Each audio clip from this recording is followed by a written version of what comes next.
Hello, everyone. So Tesla has responded to the allegations of firing people at the Buffalo, New York factory for efforts of unionization. So this is from the Tesla website in response to false allegation. The Tesla team, February 16th, 2023.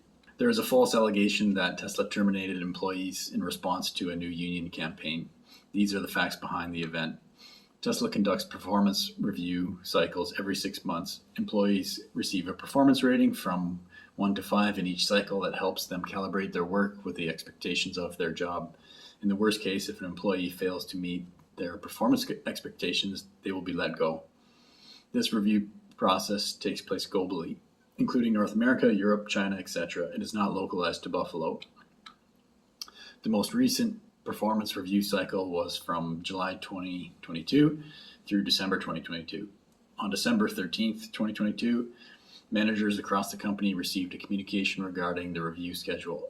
This included information noting that exits for low performers would start the week of February 12th, 2023. Approximately 4% of the employees on the autopilot labeling team in Buffalo were exited as a result of this performance review cycle. The employees let go as part of this process received prior feedback on their poor performance from their managers over the course of the review period. Despite feedback, they did not demonstrate sufficient improvement. The impacted employees were identified on February 3rd, which was well before the union campaign was announced.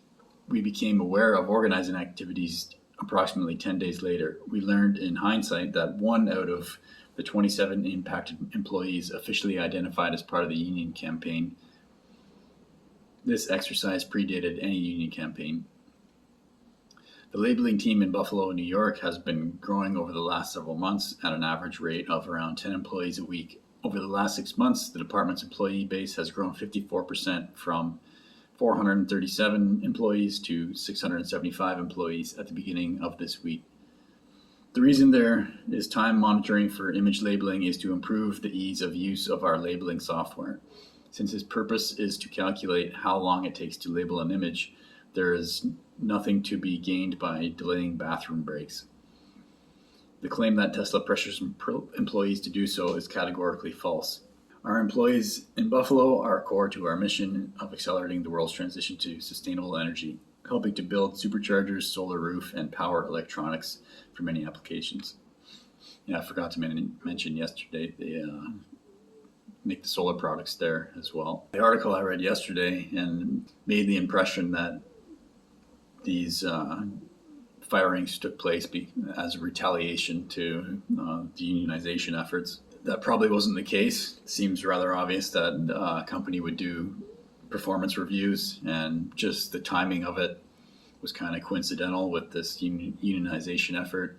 May even been used as a tactic to try and prevent people from getting fired. The rare response there from Tesla. Now, another news event coming out today, Tesla, the headlines are Tesla recalls 362,000 vehicles over self-driving software flaws that risk crashes. Tesla said it would recall 362,000 US vehicles to update its full self-driving beta software after regulators said on Thursday the driver assistance system could not adequately adhere to traffic safety laws and could cause crashes. So yeah, Elon has already responded to this on Twitter, basically saying like recall is an antiquated term, especially when the solution is an over-the-air update. So is it really a recall if you don't have to bring your car into a service center to do some kind of repair? All you got to do is click a button and the software updates and problem solved. So NHTSA has told them they have to do this. So maybe formally they have to, it is regarded as a recall. But I think there's a difference between an over-the-air update solution versus a traditional recall where you have to bring your car into a service center to physically perform some kind of repair.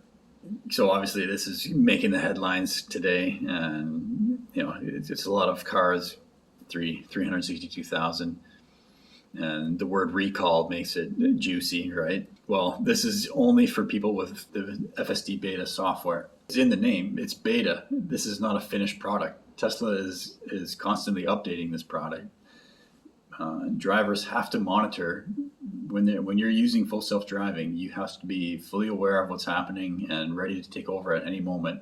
If you have a Tesla, you have to confirm this before you start driving. You have to know, okay, you can't just go to sleep or be on your phone. You have to be paying attention at all times, because this software basically will make mistakes. So you have to be ready. So this is basically, it's not even news. It's just, yeah, Tesla is updating their beta software again. The only news here is, yeah, NHTSA told them this time the changes they had to make.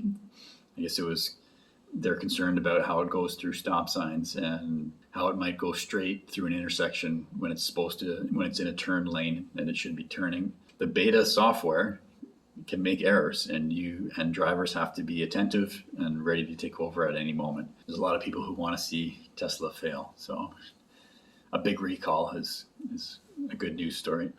Anyway, that's some updates for today on the union effort in Buffalo and this recent recall that looks like it brought the shares down, or at least played a role in bringing the shares down a bit late yesterday. My name's Evan Bertrand. This is the Evergreen channel. Comment down below. Subscribe by hitting the wheel, and thanks for watching.